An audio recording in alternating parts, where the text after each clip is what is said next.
Okay, well, just while I get set up, I just want to say how encouraging it's been today, both this morning and this afternoon, to see some of the themes that I'm going to talk about reflected in other people's talks. It was great to hear some of the partnership working that was happening in the treatment and intervention ones earlier, but also the implementation science stuff is obviously very clearly central to what I'm going to talk about.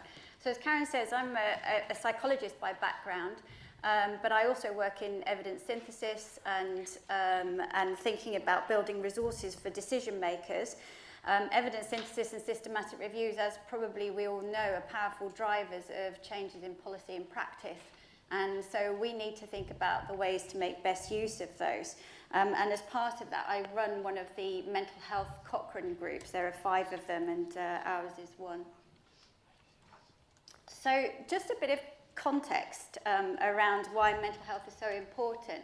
I've put up here a couple of really stark facts and figures around where severe mental illness is actually making a huge difference in terms of health inequalities. This is a population that suffers some of the most profound health inequalities of the population. And you'll see from this graph on the right, and again, this is not a terribly good pointer, but the graph on the right there really demonstrates the life expectancy of people with severe mental health problems, which is actually reduced by 20 years compared with the general population. And you'll see the general population, males and females, going in the nice tidy line upwards. But you'll also see the people with severe mental illness, their life expectancy is actually declining. It's a shameful picture in this country and elsewhere. But as we heard from Dr. Doherty earlier, it's not just severe mental illness, it's also common mental disorders such as depression and anxiety that are having a huge impact on our community at the moment and a major cause of disability worldwide. And all of these conditions are actually associated with quite significant long-term physical health problems, which is probably part of the cause of the mortality, as well as socioeconomic deprivation, poverty, high-risk behaviours such as smoking, as Cameron's talked about, poor diet, medication side effects, which often increase weight, which has a knock-on effect, stigma and discrimination, both in the community and sometimes within the health service, isolation and exclusion, and so forth. So it's a really significant situation that we're dealing with here, and one that actually demonstrates that we need to make the best use of the health research resources that we have available to us. And I say that particularly because the health budgets, the health research budgets that we have in this country for mental health are about £9 per head per annum. And it's 25 times that for people with cancer. And if you look at depression and anxiety, that budget per person goes down to £2 per head for research. So we really do need to make the best use of the research that we have available and also identify important research questions so that we're making more efficient use of our resources. So I'm actually talking to you not about a research project, interestingly. I'm talking to you about a knowledge exchange project, so very much in the domain of the implementation science that Cameron was talking about. And it came about in the context of an institutional partnership that was being developed between our university and this trust here, Tees, Eskom, Wear Valleys. It wasn't actually established at that point, but it is now. And so we had a very close working relationship right at the very beginning and really had the opportunity to work together to think about what our sort of joint goals might be. Now, just to give you an idea about TUV, the Tees, Eskom, Wear Valleys population, I think it serves a population of about 2 million people across a 4,000 square mile radius. And you can see the expanse is huge, from south of here down to Selby, all the way up past Middlesbrough and across. And they provide specialist services as well as general mental health services for a number of different areas. They're a really busy trust, 6,500 staff. I say that because this was an engagement project and necessarily engaged with staff, and I was on it 1 day a week. So that gives you some idea of the challenges that we faced as we went forward. And about 2.2 million contacts, community contacts per year within the trust. as well as about 153,000 patients being treated at any one time. So massively busy trust. But we wanted to think very carefully about how we would drive change in terms of our research activity as this partnership got going. In addition to that, we wanted to support the development and extension of knowledge resources to help staff in thinking about decision making and to inform their decision making. And I'll come back to that in a minute. And we had co-design and co-production for future funding proposals and joint projects going forward. So these all sound like nice, soft, happy goals that we could achieve very easily because everybody was on the same page. And indeed, there was certainly interest on both sides to make this happen. And initially, Chuve very generously put forward some in-kind support for this activity that was funded by the ESRC Impact Accelerator Award, but then subsequently match funded that. And then in addition to that, we had a neighbouring trust, which bizarrely is above here, so further up, where you can't see the map, way above Durham and above the green area, Northumberland, Tyne and Wear, who came into the project late because they also had a lot of interest in this area and seeing some sort of catalysing knowledge exchange going on and wanted to work with York in achieving that. And they subsequently match funded the project. So we had a lot of engagement from both partners in this regard, and we were really, really excited with the opportunities that presented. I just want to say, I think we had the Northeast covered here, and it's important again in the context of this project, conference, to say that the Northeast and the Northwest have the highest health-related deprivation scores across the whole country. Now, the reason I say that, again, comes back to research funding, because out of the top 10 research universities who are working in this area, the University of Manchester and University of York get 5% of the mental health research budget, whereas London, Oxford and Cambridge get 40%. So it gives you some indication, again, of the inequity around health research funding and the need for us, again, to make most efficient use of resource. So I said I wanted to come back to the knowledge exchange, the knowledge resources that we were producing here. We were supposed only to have 5 slides, so I've obviously flouted the system and added another couple in. But I wanted to just, rather than talking generalities, I wanted to help you understand what it was we were trying to achieve as a basic tangible output. So this was something I did actually in a previous life 2 jobs ago, first in London, then subsequently in Bristol, with another mental health trust, Avon and Wiltshire Partnership, because I was working in evidence synthesis and finding real difficulties in getting the information that we were producing actually taken up. One of the reasons for this was that we were really struggling to identify appropriate research priorities and to translate these into useful evidence outputs and then mobilize that knowledge and get it back to the people who really needed it. And so we developed what was then a service called Best in Mental Health, stood for Best Evidence Summaries in Topics in Mental Health, and it was a play on something Sally Davis came up with a long, long time ago. But actually it worked really well. We produced, as a result of this service, what was essentially a database of questions that had arisen through engagement with trust staff. And in 3 years, we answered about 300 questions, and we made those questions available for everybody within the trust through their intranet with a searchable device, so potentially transferable resource. And we were getting about 163 hits per month on this site for people actually looking up existing information, where we'd essentially produced very rapid evidence summaries of questions that were specifically arising in clinical teams. And what was nice about it was that it enabled engagement across clinical teams. It wasn't just doctors and psychiatrists or professions allied to medicine.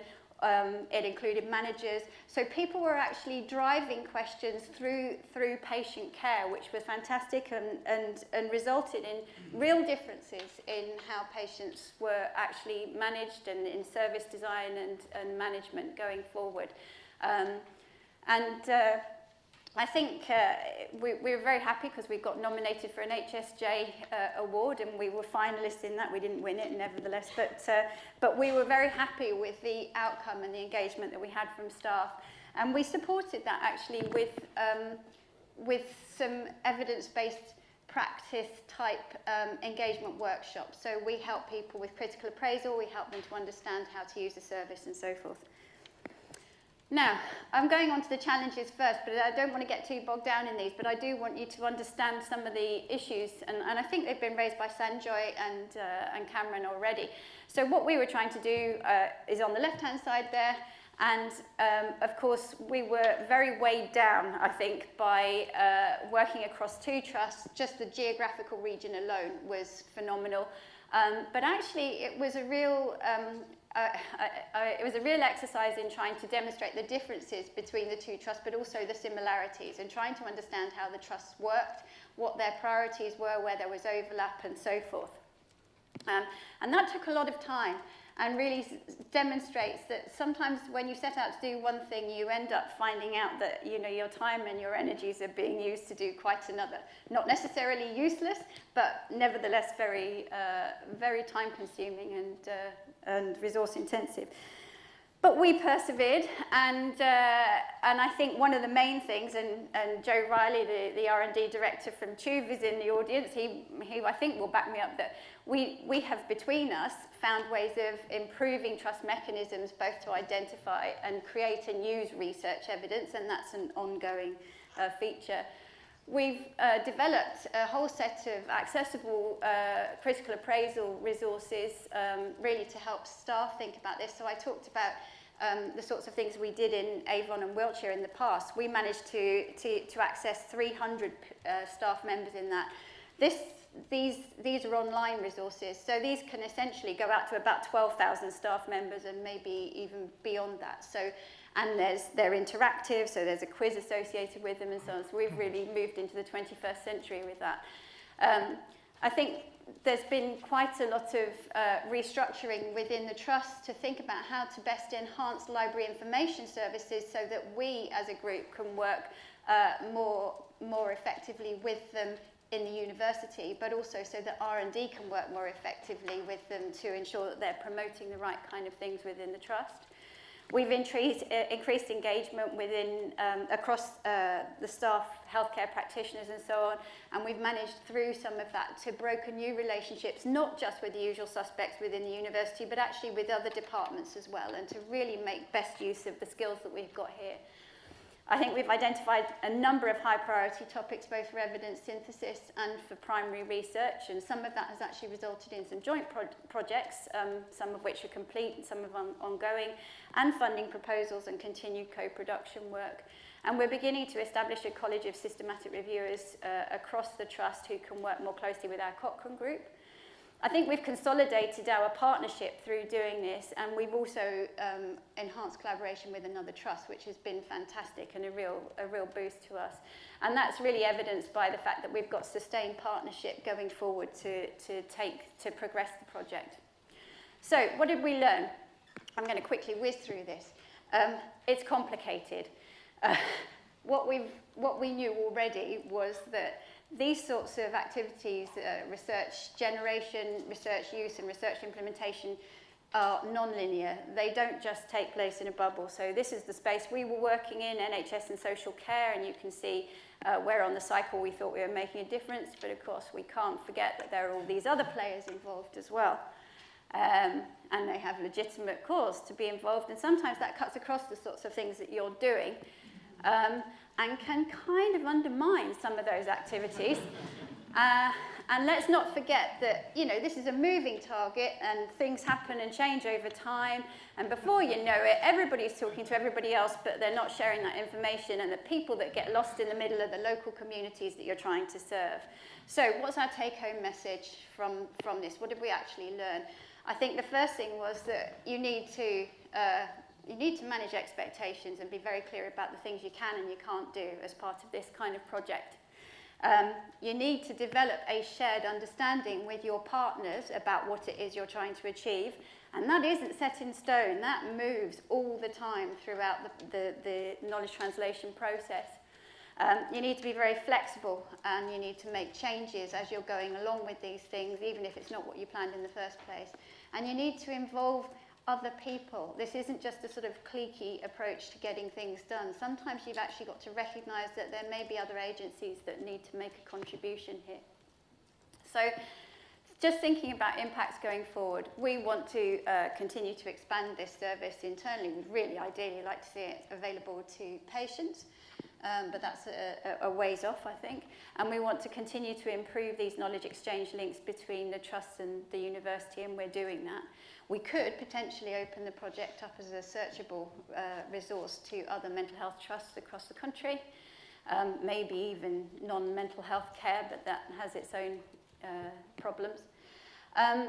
I think the critical thing for me is this bottom one here, integrating with other initiatives and networks in this space with whom we can work and with whom we can generate better links. And I've stuck the AHSNs in there because they have links across the whole piece, but it could change, and it does change all the time.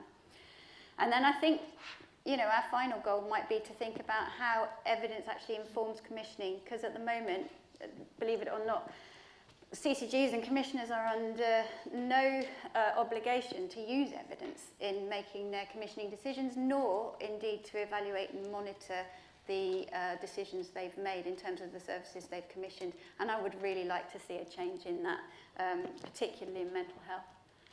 So finally, I just really want to acknowledge the funders who've supported the project, but also the follow-on work that came from Centre for Future Health and NIHR, that supported various different projects, and all of my brilliant colleagues from both trusts who've been utterly fantastic and really sort of changed how we're working together. My fantastic colleagues from Cochrane Common Mental Health Disorders, and if you wish, please do go back to the 360-degree because my colleague Dr. Jess Hendon has set up some of the videos that we've produced to support staff here, and some of the knowledge translation products in the 360, and it's fascinating to watch and to hear some of the feedback. And also to our NGO partners, Mental Health Foundation, who've actually helped us take some of this stuff forward. Thank you very much.